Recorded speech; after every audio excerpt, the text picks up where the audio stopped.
అన్నమయ్య జిల్లా రాజంపేట నియోజకవర్గ వైసీపీలో విభేదాలు బయటపడ్డాయి. అసైన్మెంట్ భూములను అనర్హులకు కట్టబెడుతున్నారంటూ ఓ వర్గం ఆందోళన చేపట్టింది. పార్టీ పెద్దలు ప్రభుత్వం తబగోడు పట్టించుకోవడం లేదని ఆరోపించారు.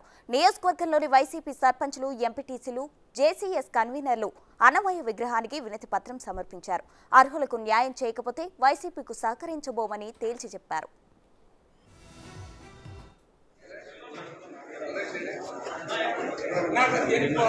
మన సర్పంచులు, అసైన్మెంట్ మాజీ సర్పంచులు, ఎంపీటీసీలు అందరూ జగన్మోహన్ రెడ్డి తీసుకున్న నిర్ణయాన్ని ప్రతి రైతుకు భూమి లేని ప్రతి పేద రైతుకు 2 ఎకరాలకు తక్కువ లేకుండా భూమి ఇవ్వాలని చెప్పని నిర్ణయం తీసుకుంటే రాజంపేట నియోజకవర్గంలో మాత్రమే ఎందుకు అలసత్వం వహిస్తున్నారు అధికారులు?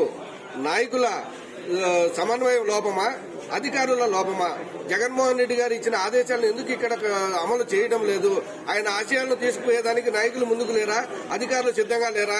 ఏమని ఈ రోజు అందరూ కూడా రైతులు క్వశ్చన్ చేస్తున్నారు. ఈ రోజు రైతుల తరఫున మేము రావాల్సి వచ్చింది.